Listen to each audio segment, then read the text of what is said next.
한 주간의 삶을 시작하는 월요일을 맞이합니다. 새롭게 시작하는 월요일일진데 새롭게 기쁨의 시작이 되게 하여 주시고, 새롭게 감사의 시작이 되게 하여 주시고, 새롭게 승리의 시작이 되게 하여 주시옵소서.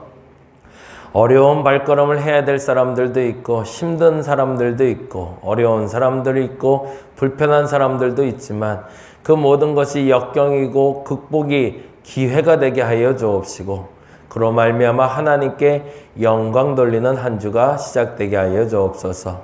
특별히 강림절 첫 주를 맞이합니다. 예수 오심을 기다리며 우리의 마음을 정결케 할진대 우리의 중심이 하나님 앞에 바로 설 수 있도록 하여 주시고, 소망 가운데 시작하는 한 주 되게 하여 주시옵소서. 감사합니다. 고마우신 예수님 이름으로 기도드렸습니다. 아멘, 아멘. 시편 149편 말씀 보는 날이고요. 이제 다음 주면은 시편도 다 보네요. 149편 1절에서 9절까지 있는 말씀 함께 봅니다. 오늘은 제가 녹음을 하러 서울을 좀 갔다 와야 될 것 같아요. 그래서 정확히는 저희 설교 녹음이 아니라 우리 김미원 집사님이 원래 총 진행자신데, 진행자 하시는 분이 몸 상태가 안 좋아서 제가 대타를 좀 뛰러 가요. 가끔 이런 일이 있을 때마다 2시간 라디오 진행을 하는데, 원고 없이 하는 건 아니고 원고가 있긴 하지만 원고를 미리 받고 하는 게 아니라서 조금 이렇게 소홀할 수 있는데 실수 없이 잘 진행될 수 있도록. 근데 라디오 진행은 진행이고 오가는 길을 어쨌든 1시간 반씩 차를 왔다 갔다 해야 돼서 조금 좀 요즘은 차 운전하는 게 조금 이렇게 버겁네요. 그래서 하여튼 기도해 주시면 잘 다녀올 것 같습니다. 기도 좀 부탁드리겠습니다. 네, 149편 1절에서 9절 같이 한번 읽어봅니다. 할렐루야, 새 노래로 여호와께 노래하며 성도의 모임 가운데에서 찬양할지어다. 이스라엘은 자기를 지으신 이로 말미암아 즐거워하며 시온의 주민은 그들의 왕으로 말미암아 즐거워할지어다. 춤추며 그의 이름을 찬양하며 소고와 수금으로 그를 찬양할지어다. 여호와께서는 자기 백성을 기뻐하시며 겸손한 자를 구원으로 아름답게 하심이로다. 성도들은 영광 중에 즐거워하며 그의 침상에서 기쁨으로 노래할지어다. 그들의 입에는 하나님에 대한 찬양이 있고 그들의 손에는 두 날 가진 칼이 있도다. 이것으로 문나라에 보수하며 민족들을 벌하며 그들의 왕들은 사슬로 그들의 귀인은 철고랑으로 결박하고 기록한 판결대로 그들에게 시행할지로다. 이런 영광은 그의 모든 성도에게 있도다. 할렐루야. 아멘. 149편은 할렐시, 역시 할렐루야시라고도 알려져 있는데 저자가 누군지 그 역사에 대해서는 알려져 있지 않습니다. 그런데 기록된 역사는 잘 모르지만 사용된 역사가 기록이 돼 있어요. 그럼 무슨 말이냐면 누가 지었는지, 언제 지었는지, 왜 지었는지는 알 수 없지만 그 목적에 부합하게 역사적으로 사용한 사건이 기록되어 있다는 거죠. 그게 1525년과 1618년인데요. 1525년엔 토마스 뮌저라는 종교개혁자가 농민전쟁을 일으킬 때 선동할 때 사용했던 시입니다.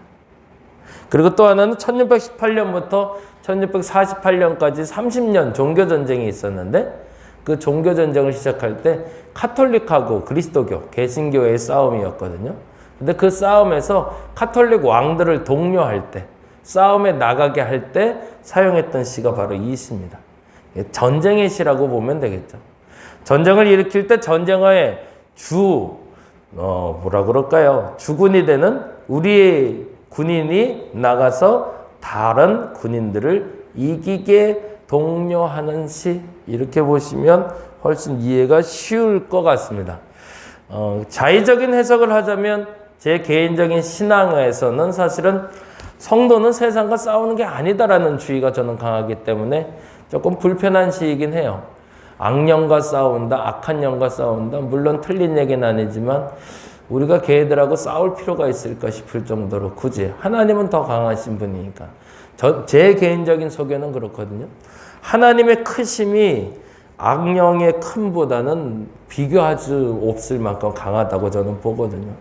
그러니까 이거를 다스리는 대상이지 이거를 서로 대등한 관계에서 전쟁을 치르는 대상은 아니라는 게 제 확신인데, 그래서 예전에 귀신 축사할 때 그런 것도 배우기도 했거든요. 학교에서 배운 건 아니지만 누군가에게 이렇게 배우러 가면 그런 얘기도 하셨어요.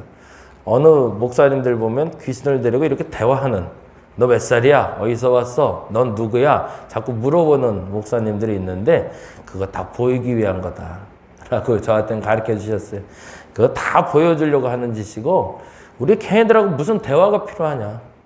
누군가가 귀신에 찌어서 고통받고 있으면 그 귀신은 내보내면 될 일이지, 걔가 몇 살인지, 걔가 어디서 왔는지, 걔가 누군지, 걔가 왜를 괴롭히는지 그거 알아서 뭐 하려고, 그거 내보내면 되는 거 아니야, 이렇게 표현하셨거든요. 근데 그 표현 속에서는 그 귀신에 대해서 아주 얕잡아 볼 수 있는 강력한 능력이 여호와께, 예수께 있다라는 분명한 확신으로 일어난 일이죠. 그런데 보통 일반적으로 이제 축사를 하거나 그런 이제 대등한 관계에서 전쟁하는 것처럼 얘기하는 경우들이 왕왕 있는데 그렇지는 않다. 제 개인적인 생각도 그렇습니다. 그래서 저는 세상과 전쟁하는 그리스도인들이 아니라 세상을 다스리는 그리스도인이 더 정확한 표현이라고 생각을 하는데, 그럼에도 불구하고 오늘 시편은 제 주관적인 해석이기보단 객관적인 해석으로 가는 게 맞을 것 같아서, 당시에 어떤 의도로 어떤 생각으로 이 시를 썼는지는 알 수 없지만 그 토마스 민저나 아니면 30년 전쟁에서 사용했던 내용처럼 전쟁을 치러야 될 상황에서 적절하게 사용됐던 해석이 맞는 시이기 때문에 그렇게 한번 해석을 같이 적용해 봤으면 좋겠습니다. 시작은 이렇게 되고 있죠. 149편 1절에 이렇게 됩니다. 할렐루야, 새 노래로 여호와께 노래하며 성도의 모임 가운데 찬양할지어다. 거기 새 노래에다 동그라미를 해놓고요. 지금까지와는 다른 노래를 부를 거라는 겁니다. 지금까지는 보편적으로 하나님을 높이고 하나님을 찬양하는 데 있어서는 우리에게 뭔가를 덕을 주셨고 기쁨이 되셨고 영광받기에 합당하신 그 하나님 찬양했다면 이젠 좀 다른 노래 불러볼 거라는 겁니다. 그렇죠? 그리고 이렇게 얘기합니다. 2절에 이스라엘은 자기를 지으신 이로 말미암아 즐거워하며 시온의 주민은 그들의 왕으로 말미암아 즐거워할지어다. 나에겐 주군이 둘이 있다라는 거죠. 첫째의 주군은 나를 지으신 주, 둘째는 지금 나를 다스리는 왕. 이 있음을 나는 즐거워한다. 여기서 이제 분리가 되는 거죠. 육체적인 왕도 있고 그리고 영적인 왕도 있음을 여기서 인정하는 장면이 나옵니다. 그래서 하나님을 인정하고 왕을 인정한다. 이 단어는 여기서 연결이 되는데요. 다시 한번 보면 6절 말씀인데 같이 한번 봅니다. 그들의 입에는 하나님에 대한 찬양이 있고 그들의 손에는 두 날 가진 칼이 있도다. 이 말과 연결이 됩니다. 나를 지으신 하나님을 찬양하는 내 입술과 그리고 세상을 다스리는 왕을 위해서 두 손에 칼을 든 내 손이 있다라는 겁니다. 조금 다른 말로 하면 칼바르트가 예전에 말했던 한 손에는 신문을, 한 손에는 성경을. 세상을 다스리는 손이 있고 하나님의 다스리는 손이 따로 있다라는 거죠. 그래서 세상과 격리되고 세상과 분리되는 것이 아니라 세상을 향해 나가는 그리스도인이 되어야 된다는 표현이기도 합니다. 더 정확히 말하면 우리는 육신도 입고 있고 영도 입은 존재라는 걸 인정해야 된다. 매우 영적인 존재로만 살아가는 것이 아니다. 세상 속에서도 다스림과 전쟁이 있고 하나님 앞에서도 나의 내적 전쟁이 있음을 인정하고 나아가자는 거죠. 그래서 2절에서 말하는 나를 지으신 이, 자기를 지으신 이라는 주군이신 영적인 나의 주인 하나님과 시온의 주민은 그들의 왕이라고 말하는 육적인 주인이 있는 나. 그래서 그 둘로 말미암아 나는 즐거워한다. 내 자리가 있다라는 얘기죠. 그리고 얘기합니다. 3절에 춤추며 그의 이름을 찬양하며 소고와 수금으로 그를 찬양할지어다 되어 있는데 여기 춤춤에 좀 동그라미를 해놓고 나중에 이거는 기회가 되면 한번 보면 좋을 것 같은데 지금 시험 공부를 제가 하나 하고 있는데 거기에 그 유대교, 그리고 카톨릭, 그리고 그리스, 그리고 개신교에 관련된 몸에 대한 글을 좀 보고 있어요. 몸. 육신에 대한 몸인데 공통된 주제로 그리스에서도 그리고 캐톨릭에서도 개신교에서도 유대교에서도 매우 큰 주제로 다뤘던 몸에 대한 주제가 하나 있었는데 그게 바로 춤이었습니다. 그게 참 재밌더라고요. 우리는 춤추는 게 뭐? 댄스. 정확히 영어로 된 글인데 댄스라는 단어를 써요. 그래서 이 댄스가 기독교 신앙에 어떤 의미가 있는가를 가지고 수천 년 동안 논해왔더라고요. 이게 굉장히 중요한 주제였더라고요. 우리는 단지 그냥 댄스라고 생각했는데 이것이 거룩한가? 이것이 거룩하지 아니한가? 이것이 어떻게 하면 거룩하게 사용될 수 있는가? 거룩하게 사용되지 못하는가를 놓고 수천 년 동안 고민을 해오고 있었더라고요. 이 얘기는 나중에 한번 다뤄봤으면 좋겠습니다. 그러니까 우리는 지금까지 입으로 찬양하고 삶으로 찬양한다는 말은 이제 고개를 끄덕이며 살아왔는데 그러고 보니까 성경 전체에 찬양할 때 춤추며 찬양할지어다 굉장히 많이 나오거든요. 근데 어떻게 춤춰야지 찬양할 때 하나님께 영광 돌리지? 이에 대해서는 생각을 해본 적이 없는 거죠. 옛날에 양평수도원에서 성령춤이라는 게 물론 있기도 했지만 그래서 그런 의도에서 보자면 이게 굉장히 중요한 주제인데 우리가 놓치고 갔구나라는 생각이 들었습니다. 댄스라고 부르는 그 춤이 어떨 때는 거룩하고 어떨 때는 경건하게 쓸 수 있고 어떨 때는 좀 저급하게 사용될 수 있는지 이 얘기는 한번 나중에 한번 심도 있게 다뤄보면 굉장히 재미난 주제가 될 것 같습니다. 아무튼 춤추며 찬양하며 찬양하라고 온 몸을 다해 찬양해야 된다고 얘기합니다. 누구를 위해서? 나를 지으신 주와 그리고 나를 다스리는 왕을 위해서. 그리고 나서 이렇게 얘기하시죠. 4절 말씀 봅니다. 여호와께서는 자기 백성을 기뻐하시며 겸손한 자. 여기서 이제 겸손이 이제 다른 의미를 써요. 겸손은 통상 성경에서 겸손이 나올 땐 하나님을 인정하는 자라는 뜻입니다. 하나님보다 난 높지 않아. 하나님이 계신 걸 알아. 그래서 나는 나의 존재에 대해서 인정하는 자를 겸손한 자로 여겼는데 여기서 겸손은 억압당하는 자를 얘기합니다. 그러니까 이제 이 해석이 가능한 거죠. 누군가 나를 짓눌렀다는 얘기입니다. 누군가 나를 괴롭히고 있었다는 얘기죠. 다른 말로 하면 적이 있다는 얘기입니다. 그래서 이렇게 해석하는 거죠. 여호와께서는 자기 백성을 기뻐하시며 억압받는 자를 구원으로 아름답게 하셨다. 그래서 이제 전쟁 얘기로 나갑니다. 이제 대적 얘기로 나가죠. 그리고 나서 이렇게 얘기합니다. 6절 다시 보겠습니다. 그들의 입에는 하나님에 대한 찬양이 있고 그들의 손에는 두 날 가진 칼이. 그러니까 내가 하나님을 찬양하는 것과 내가 칼을 들고 전쟁에 나가는 것이 똑같은 것이라고 얘기하는 거죠. 그걸 이제 칼바르트는 신문하고 성경이라고 얘기했지만 역시 이 부분은 저하고는 좀 성경이 다르다고 얘기 드렸어요. 근데 이제 성경에 있는 그대로 보자면 지금 우리가 전쟁에 나가는 것이 성전이다. 하나님의 뜻이다라고 말했다는 겁니다. 그게 이제 성경상의 해석이라는 거예요. 그리고 나서 이렇게 얘기합니다. 그래서 이 일이 가능하다. 이게 성전에 대한 곡해 해석일 수도 있지만 이걸 그대로를 읽자면 그렇게 읽을 수 있다는 겁니다. 이제 각자의 개념으로 잘 받아들이셨으면 좋겠어요.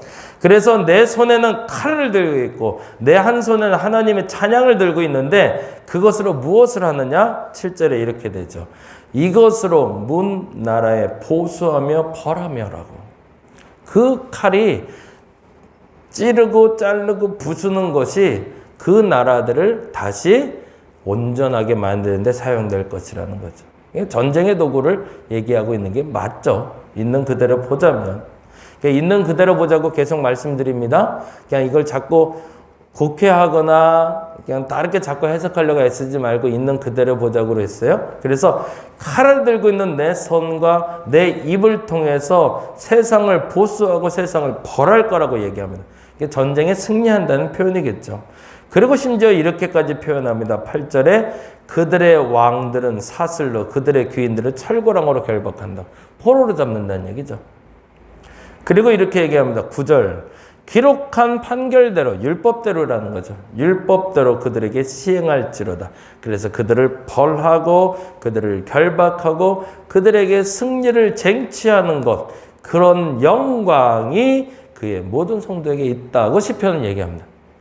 언제 어떻게 왜 쓰여졌는지는 알 수 없지만 아까 말씀하신 대로 역사적으로 이 시편이 사용된 때가 있었습니다. 물론 사용된 그 때가 토마스 민처 때나 30년 전쟁 때나 그게 옳게 사용됐다라고 말하지는 않습니다. 객관적으로 그렇긴 합니다. 그럼에도 불구하고 이 시는 그러한 목적에서 읽혀졌던 시는 맞다라는 겁니다. 왜? 아직은 모릅니다. 만일에 우리의 상황 속에 이런 대적의 상황에 만나게 된다면 아마도 우리는 이 시편을 통해서 새 힘을 얻을 건 확신하지만, 그러나 만일에 그러한 신앙이 아니라면 이 시편을 앞으로는 사용할 일이 없을 거라는 생각은 듭니다. 그럼에도 불구하고 만일에 대적이 생겨서 내가 적군과 싸워 이겨야 되는 극단적인 상황을 만나게 되신다면 이 시편을 기억하시고 이 시편을 선포하시며 승리할 수 있는 저와 여러분 되시기를 간절히 바랍니다. 기도하겠습니다. 시편의 내용을 보다 보면, 아니 성경을 보다 보면 내 성정에 맞지 않고 내 뜻에 맞지 않을 때도 있습니다. 잘 이해되지 않을 때도 있고요. 있는 그대로 해석해야 되는 게 그럼에도 맞습니다. 내 자의적인 해석을 갖다 붙여서 잘못 해석하면 그것이 오히려 잘못된 것이기 때문에 만일에 우리 안에 정말로 극단적으로 싸워야 될 대상이 나오게 됐을 때 우리는 시편 149편을 기억하게 하시고 이 시편 149편을 통해서 그 싸움의 승리의 확신을 얻게 되는 저들 되게 하여 주옵소서. 이왕이면 그런 상황들을 만나지 않았으면 좋겠지만 만일에 그런 상황을 만난다 할지라도 저들의 신앙이 이 시편을 통해서 승리의 확신을 가지고 그 시간을 이겨내게 하여 주시옵소서. 감사합니다. 고마우신 예수님 이름으로 기도드렸습니다. 다 같이 기도하고 돌아갑니다.